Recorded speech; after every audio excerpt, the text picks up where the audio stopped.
नमस्कार दोस्तों, आज मैं इस कहानी में एक लड़की का रोल निभा रहा हूँ। मेरा नाम मानसी है और मैं दिखने में काफ़ी सुंदर हूँ।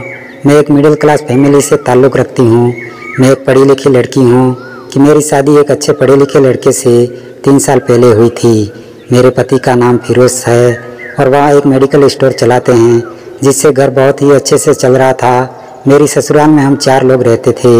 मैं, मेरे पति, मेरी सास और मेरी एक छोटी ननद थी। मेरी छोटी ननद भी दिखने में बहुत ही लाजवाब थी, लेकिन मेरे और ननद के बीच अच्छा तालमेल नहीं था, क्योंकि उसके सपने, उसके ख्वाब बहुत ही ऊंचे थे।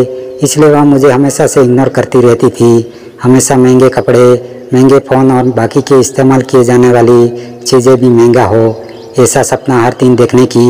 मेरी ननद का नाम माया था। उसकी उम्र अभी 20 साल थी और वह कॉलेज में पढ़ाई कर रही थी। मेरी सास बहुत नेक दिल इंसान थी। वह हम सबका बहुत ख्याल रखती थी। वह कहा करती थी कि वह अपने साथ माया को भी घर का काम सिखा दो, ताकि वह भी अपने ससुराल को एक अच्छे से संभाल सके। अपनी सास के मुंह से ऐसी बात सुनकर मैं चुप रह जाती थी, क्योंकि मेरी ननद मुझसे ठीक से बात तक नहीं करती थी, लेकिन फिर भी मैं उससे बात करना नहीं छोड़ती थी, क्योंकि मैं उस घर की बहू थी और मेरा फ़र्ज़ था कि मैं घर के सभी सदस्यों का ध्यान रखूं। मेरे पति फिरोज़ जब भी ननद के लिए कोई कपड़े लेकर आते थे, तो वह सबसे पहले उसका कीमत पूछती थी।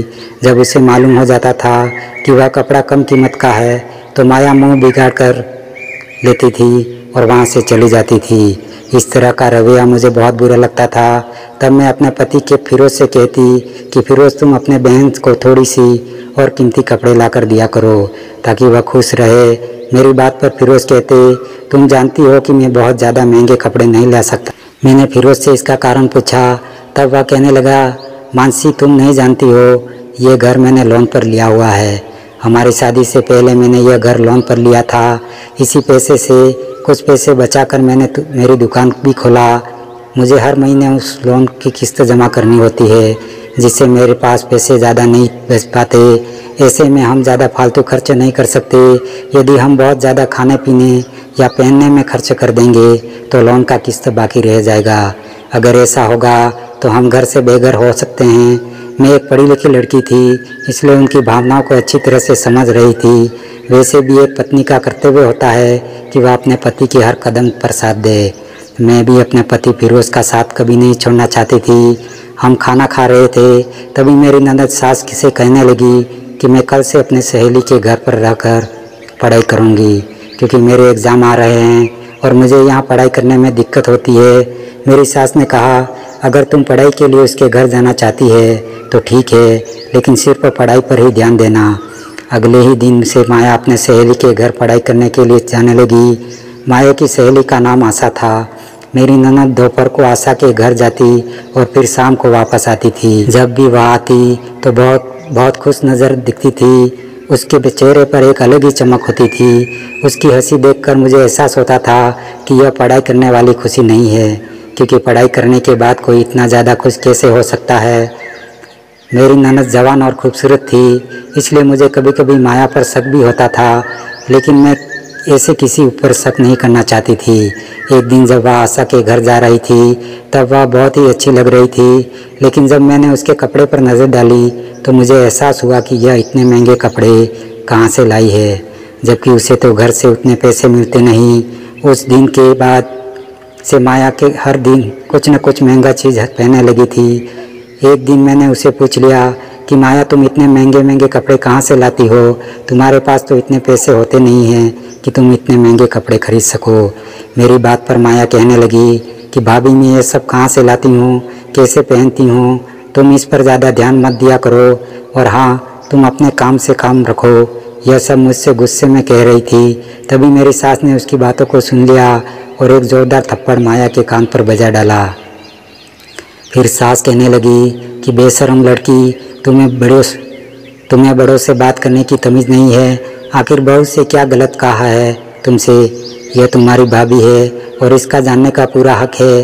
क्या कर रही हो और कहाँ जा रही हो? मेरे सास ने कहा कि बताओ, तुम हर दिन इतने महंगे कपड़े और बाकी की चीज़ें कहाँ से लाती हो? तुम्हें इतने पैसे कहाँ से मिलते हैं? माया कहने लगी कि यह सब मेरे दोस्त ने दिए हैं। इतना कहकर वह गुस्से में वहाँ से चली गई। लेकिन अब मुझे अपनी ननद के इस रवैये पर शक होने लगा था।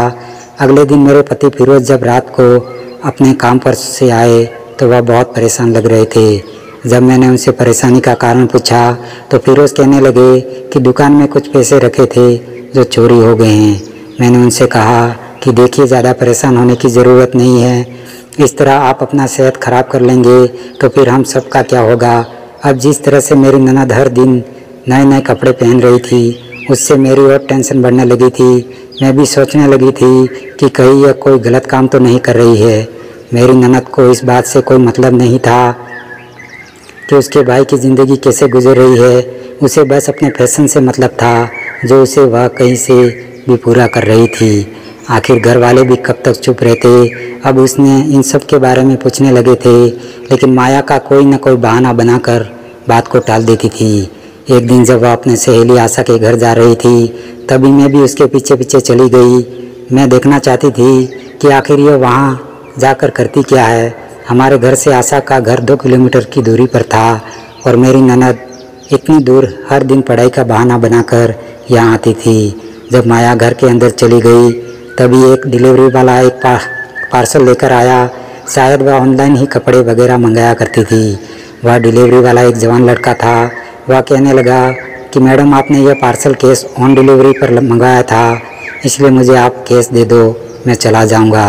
मेरी ननद कहने लगी कि इतनी जल्दी क्या है, आप अंदर आइए, मैं अभी आपको पैसे देती हूँ। मैं सब कुछ वही एक जगह से चुप कर देख रही थी। वह लड़का अंदर चला गया और वह इंतज़ार करने लगा पैसे मिलने का। फिर कुछ देर रुककर माया कहने लगी, मेरे पास पैसे नहीं हैं, लेकिन तुम चाहो तो मैं तुम्हें पैसों के अलावा बहुत कुछ दे सकती हूँ। इतना कहते कहते मेरी ननद ने उस डिलीवरी वाले का हाथ पकड़ लिया और लड़का भी जवान था और उसे जब इतनी महंगी चीज़ें मिल रही थी तो भला वह कैसे मना कर सकता था। यह सब कुछ देखकर मुझे बहुत ही हैरानी हो रही थी। मुझे समझ में नहीं आ रहा था कि उस वक्त मैं क्या करूं। मुझे तो यह सब कुछ देखकर ही शर्म आ रही थी। मेरी ननद अपने फैशन के चक्कर में इतना गिर सकती है, मैंने कभी सोचा नहीं था। उस वक्त का मंजर देखकर मैं सोचने समझने की क्षमता खो चुकी थी। मैं ये सोचने लगी कि कहीं यह बात मेरे पति फिरोज़ और मेरी सास को पता चल गई तो उसका क्या अंजाम होगा। मैं बिना कुछ सोचे समझे वह दरवाज़ा खोलकर अंदर चली गई। उस घर में उस वक्त माया और उस डिलीवरी वाले के अलावा और कोई नहीं था, इसलिए वह दरवाज़ा भी बंद नहीं किया था। जैसे ही उसकी नज़र मुझ पर पड़ी तो उसके चेहरे का रंग ही उड़ गया और अपने कपड़े ठीक करने लगी। मैंने एक ज़ोरदार तमाचा ननद के गाल पर जड़ दिया। यह देखकर डिलीवरी वाला फ़ौरन वहाँ से भाग गया। मैंने कहा, तो यह सब करके हर दिन नए नए कपड़े पहन रही थी, तुम इतनी बेशर्म हो सकती हो, यह मैंने कभी सोचा नहीं था। तुमने फैशन के चक्कर में अपना इज्जत तक बेचना शुरू कर दिया। यदि यह बात तुम्हारे भैया और माँ को पता चल गई तो पता है इसका अंजाम क्या होगा। वह रोने लगी और कहने लगी कि भाभी, यह बात घर में किसी को मत बताना। मैं तुम्हारे आगे हाथ जोड़ती हूँ, मुझसे बहुत बड़ी गलती हो गई है, मुझे माफ़ कर दो। मैंने कहा, आखिर तुम्हारे दिमाग में यह सब करने का विचार आया कैसे? माना कि तुम खूबसूरत हो, लेकिन अपनी इज्जत को बेचकर यह सब करना कहाँ का संस्कार है? मैंने उससे कहा कि तुम सच सच बताओ, नहीं तो मैं अभी तुम्हारे भैया को फ़ोन करके बुलाती हूँ। माया कहने लगी कि मैं सब कुछ बताती हूँ, बस यह बात भैया को मत बताना। मेरी ननद बताने लगी, माया कहने लगी कि मेरे स्कूल में मेरा एक दोस्त हर दिन महंगे महंगे कपड़े पहन कर आती थी, जिससे मुझे बहुत जलन होती थी।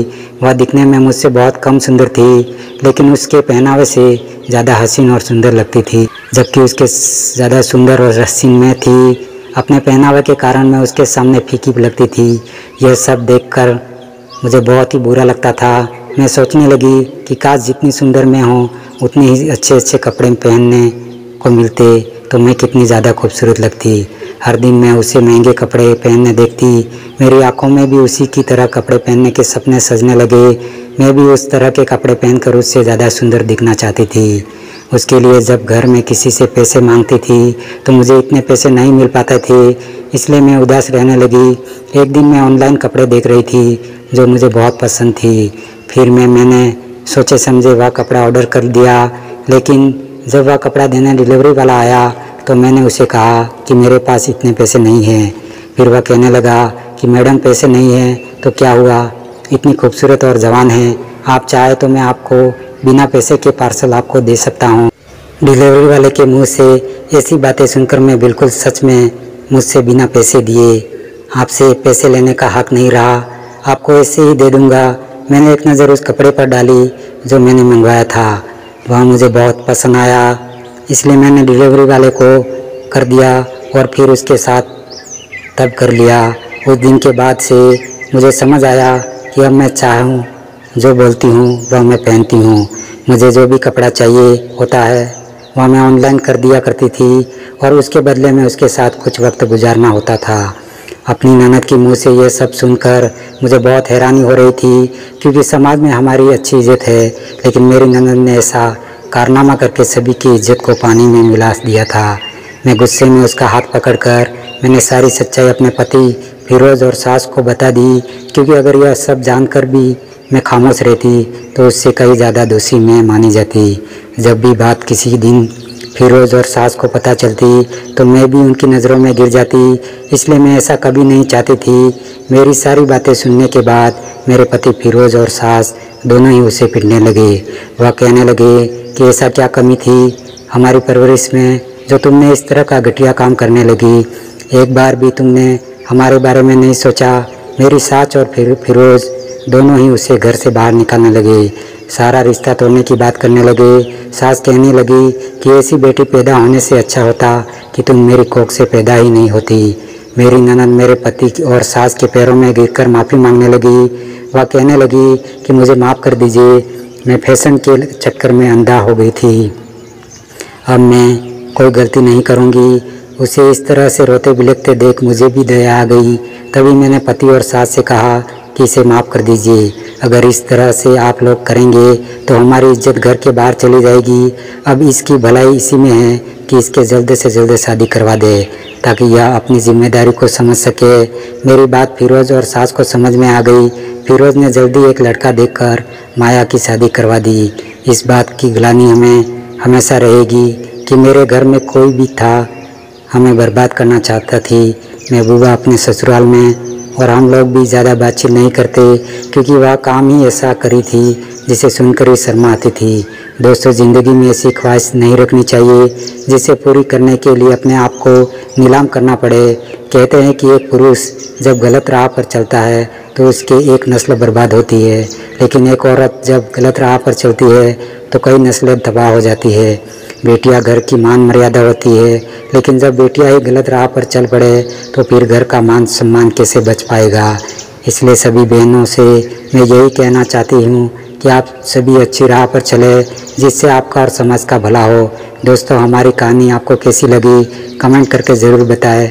वीडियो अच्छी लगी हो तो एक लाइक करके चैनल को सब्सक्राइब ज़रूर करें तथा बेल आइकन पर क्लिक करना बिल्कुल ना भूलें, जिससे आगे आने वाली वीडियो आपको सबसे पहले मिलेगी।